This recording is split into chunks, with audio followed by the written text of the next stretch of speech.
আসসালামু আলাইকুম ওয়া রাহমাতুল্লাহি ওয়া বারাকাতুহু। আজকে আমরা আমাদের প্রচলিত একটি ইতিহাস এবং সত্য ইতিহাস এর পার্থক্য জানার চেষ্টা করব এবং চেপে রাখা ইতিহাসকে আমরা আপনাদের সামনে তুলে আনার চেষ্টা করব।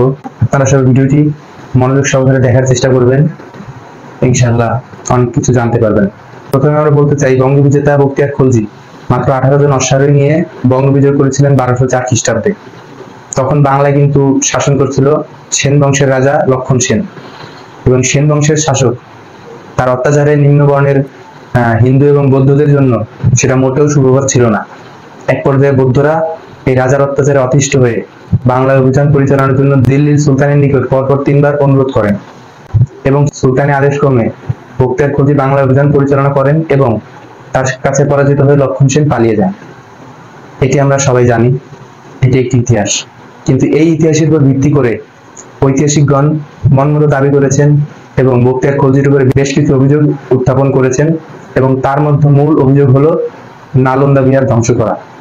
বখতিয়ার খলজির উপর বড় জোর উদন্তপুরী আক্রমণের অভিযোগ করা যায়, যেটা নালন্দা থেকে 10 কিলোমিটার দূরে মগধে অবস্থিত, তার বেশি কিছু নয়। আবার আরেকটি বিষয় খেয়াল করতে হবে যে উদন্তপুরী আক্রমণ কিন্তু হয়েছিল ভুল তথ্যের কারণে, অর্থাৎ বখতিয়ার খলজি উদন্তপুরীকে সেনা শিবির মনে করেছিলেন এবং সেই ভেবেই তিনি সেখানে আক্রমণ করেছিলেন।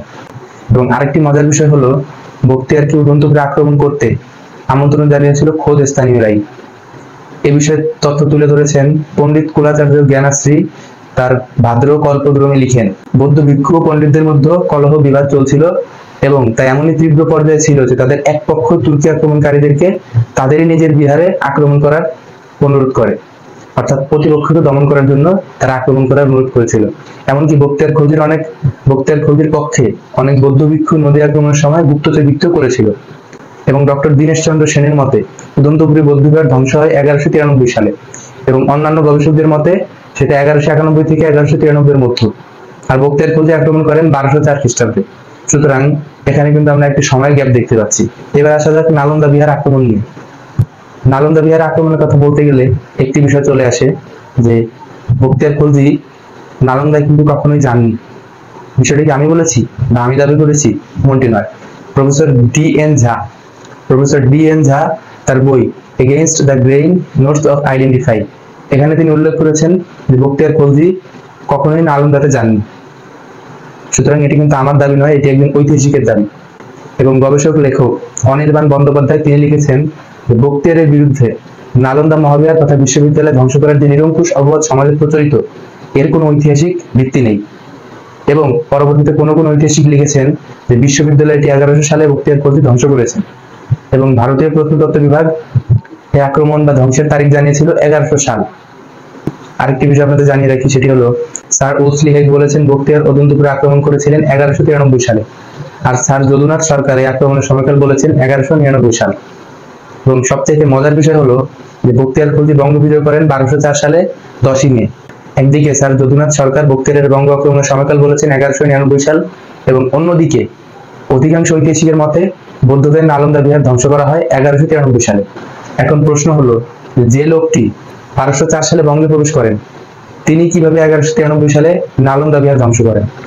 এটি কিন্তু একটি গুরুত্বপূর্ণ প্রশ্ন, যার উত্তর কিন্তু আমরা এই অভিযোগকারীদের থেকে কখনোই পাই না। এবং তাহলে দেখা যাচ্ছে যে ফসিল রেকর্ড অনুসারে বখতিয়ার খলজির আক্রমণের আগেই নালন্দা ধ্বংস হয়ে গিয়েছিল। এবং যদুনাথ সরকার অবশ্য চেষ্টা করেছেন যে বখতিয়ার খলজির আক্রমণ 1204 থেকে পিছিয়ে 1199 আনা, কিন্তু তাও তার ধ্বংসের দায় কিন্তু তার উপর থাপে না, কারণ অধিকাংশের মতে কিন্তু সেটা 1193 সাল। এবং শরৎচন্দ্র দাস তার অ্যান্টিকুইটি অফ চিটাগং প্রবন্ধে লিখেছেন যে বিক্রমশিলা ও উদন্তপুরী বিহার দুটিকে ধ্বংস করা হয়েছিল 1202 সালে, কিন্তু এই তালিকায় কিন্তু নালন্দার নাম নেই। লামা তারানাথ এই বিষয়ে তার বই ভারতে বৌদ্ধ ধর্মের ইতিহাস 1607 খ্রিস্টাব্দ, এখানে তিনি পরিষ্কারভাবে কেবল উদন্তপুরী এবং বিক্রমশিলা আক্রমণের কথা উল্লেখ করেছেন, যেখানে কিন্তু তিনি নালন্দার নাম নেননি। এবং 1234 থেকে 36 সাল নাগাদ বখতিয়ারের বিহার জয়ের 31 বছর পরেও নালন্দা বিহারে পাঠদান চালু ছিল। সে সময় তিব্বত থেকে ধর্মস্বামী এসে নালন্দা বিহারে চালু অবস্থায় দেখেছেন, এবং সেখানে মঠ অধ্যক্ষ রাহুল শ্রীভদ্রের পরিচালনায় প্রায় 70 জন সাধু পড়াশোনা করেছেন। এখন কথা হলো, ধ্বংসের কথা বারবার বলা হয়, যদি ধরে নিয়ে যে ধ্বংস হয়েছিল তাহলে সেটা কে বা কারা করেছিল? স্বামী বিবেকানন্দের দাদা ডক্টর ভূপেন্দ্রনাথ দত্ত বলেন যে নালন্দায় লাইব্রেরি কয়েকবার বিধ্বস্ত হয়। পি.এল. জর এর তিব্বতীয় পুস্তকে উল্লেখ হয়েছে যে নালন্দার বৃহৎ লাইব্রেরিটি 3টি মন্দিরে সুরক্ষিত ছিল এবং তীর্থ আর্য ব্রাহ্মণ ভিক্ষুদের দ্বারা অগ্নিসংযোগে তাহা ধ্বংস হয়ে যায়। এবং মগধের রাজমন্ত্রী কুকুত সিদ্ধ নালন্দায় একটি মন্দির নির্মাণ করেন, যেখানে ধর্মোপদেশ প্রদানকালে জনাকতক তরুণ ভিক্ষু দুজন তীর্থক ভিক্ষুদের গায়ে নোংরা জল ছিটিয়ে দেন এবং তার ফলশ্রুতিতে তারা ক্ষুব্ধ হয়ে রত্নসাগর, রত্নধনুক এবং 9 তলা বিশিষ্ট রত্নদধি নামক 3টি মন্দিরে অগ্নিসংযোগ করে সেগুলোকে ধ্বংস করে ফেলে। এবং উক্ত 3টি মন্দিরের সমষ্টিগতভাবেই গ্রন্থাগার ছিল, অর্থাৎ যেটাকে আমরা মূল লাইব্রেরি বলছি। এবং এই বিষয়ে বিস্তারিত জানতে history of the rise, progress and downfall of Buddhism in India এই গ্রন্থটি আপনারা পড়ে দেখতে পারেন। এবং বুদ্ধপ্রকাশ তার aspect of Indian history and civilisation গ্রন্থে তিনি স্পষ্ট করে বলেছেন যে নালন্দায় অগ্নিসংযোগের জন্য আর্য ব্রাহ্মণরাই দায়ী। বাংলাদেশে বৌদ্ধবিহার ও বৌদ্ধ ভিক্ষু গ্রন্থে ভিক্ষু সুনীত আনন্দ তিনি বলেছেন অগ্নিসংযোগের জন্য কেবল ব্রাহ্মণবাদীরাই দায়ী ছিল, অর্থাৎ তৎকালীন সময়ে যারা তীর্থক ছিল তারা। মুসলিম বিদ্বেষী লেখক আর্নেস্ট হ্যাভেল লিখেছেন, মুসলমান রাজনৈতিক মতবাদ শূদ্রকে দিয়েছে মুক্ত মানুষের অধিকার আর ব্রাহ্মণদের উপরেও প্রভুত্ব করার ক্ষমতা। ইউরোপের পুনর্জাগরণের মতো চিন্তা জগতেও তুলেছে তরঙ্গের আঘাত এবং জন্ম দিয়েছে অগণিত দৃঢ় মানুষ আর অনেক আশ্চর্যজনক মৌলিক প্রতিভা। পুনর্জাগরণের মতো এও ছিল মূলত এক প্রৌঢ় আদর্শ এবং এর ফলেই গড়ে উঠল বাঁচার আনন্দে পরিপূর্ণ এক বিরাট মানবতা। এবং সেই মানবতার দ্বার উন্মোচনে বখতিয়ার খলজির বঙ্গজয় ছিল প্রশ্নহীন এক মাইল ফলক এবং বৌদ্ধদের জন্য সেটা ছিল অনেক বেশি গ্লানিমুক্ত এবং অনেকটা নবজীবন। এবং মুসলিম বিজয় তাদের কোনো কিছু ধ্বংস করেনি, বিপন্ন করেনি, বরং তাদেরকে খুলে দিয়েছিল মুক্তির সদর দরজা। এবং দীনেশ চন্দ্র সেনের ভাষায় মুসলমানগণ কর্তৃক বঙ্গবিজয়কে বৌদ্ধরা ভগবানের দান রূপে মেনে নিয়েছিল। এখন প্রশ্ন হলো, নালন্দার ধ্বংস মুসলিমদের হাতে হলে মুসলিম বিজয়কে কেন বৌদ্ধরা ভগবানের অনুদান মনে করবে? এর উত্তর কিন্তু অভিযোগকারীরা আমাদেরকে দিতে ব্যর্থ হয়। এবং তাহলে আমরা আবার ইতিহাসে ফিরে যাই, যেখানে 6ষ্ঠ শতকের রাজা মিরকুল বৌদ্ধদের সহ্য করতে পারতেন না। তিনি যখন পাটলিপুত্র আক্রমণ করেন সম্ভবত তখনই নালন্দা মহাবিহার ধ্বংসপ্রাপ্ত হয়। এবং ইতিহাস ঘাটলে দেখা যায় নালন্দা প্রথমবার আক্রমণের শিকার হয় শৈব রাজা মিরকুলের দ্বারা, এবং এরপর গৌড় রাজা শশাঙ্কের দ্বারা দ্বিতীয়বার, এবং এরপরে তীরহুতের রাজা অর্জুন একদল ব্রাহ্মণদের হাতে আবারও নালন্দা আক্রান্ত হয়। ঐতিহাসিক এস সদাশিবন অবশ্য নালন্দা ধ্বংসের জন্য মুসলমান এবং ব্রাহ্মণ উভয়কেই কাঠগড়ায় দাঁড় করিয়েছেন। 5ম শতাব্দীতে ব্রাহ্মণরা যজ্ঞের অগ্নি নিয়ে নালন্দার প্রসিদ্ধ গ্রন্থাগার ও বৌদ্ধবিহারগুলিতে অগ্নিসংযোগ করে, ফলে নালন্দা অগ্নিস্নাত হয়ে যায়।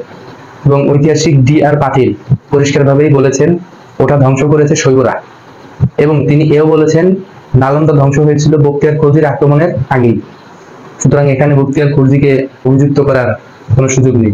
এবং শৈবরাই নালন্দা ধ্বংস করেছে এই বিষয়টি নিয়ে বিস্তারিত আলোচনা করেছেন এস শর্মা ও কে এস শ্রীমালী। বখতিয়ার খিলজিকে দায়ী করার অপচেষ্টা অধিকাংশ ঐতিহাসিকই নাকচ করে দিয়েছেন। এবং এই বিষয়ে দেখতে পারেন the power of Islamic sword in narrating the death of Indian Buddhism, journal of history of religion, Chicago university press. Radhakrishna Chowdhury লিপিতাত্ত্বিক ও প্রত্নতাত্ত্বিক তথ্য উপাত্ত দিয়ে দেখিয়েছেন নালন্দা ধ্বংসের সাথে বিজয় সেনের সম্পর্ক রয়েছে। এবং এই বিষয়ে দেখতে পারেন আপনারা decline of the university of Vikramashila, journal of Indian history. Radhakrishna Chowdhury নালন্দায় 1960 থেকে 72 সাল পর্যন্ত পাটনা বিশ্ববিদ্যালয়ের প্রত্নতাত্ত্বিক খননের উপর ভিত্তি করে decline of the university of Vikramshila প্রবন্ধ লিখে সুন্দর করে দেখিয়েছিলেন যে বখতিয়ার খলজির বাংলা আক্রমণের সাথে নালন্দা ধ্বংসের কোনো সম্পর্ক নেই। এই দাবি কিন্তু আমাদের না, এই দাবি আমরা বিশিষ্ট ঐতিহাসিকদের লিখিত গ্রন্থ থেকেই তুলে ধরেছি। সুতরাং চেপে রাখা ইতিহাস জানুন এবং সত্য প্রচার করুন। সকলকে ভিডিওটি সম্পূর্ণ দেখার জন্য ধন্যবাদ। আসসালামু আলাইকুম ওয়া রাহমাতুল্লাহ।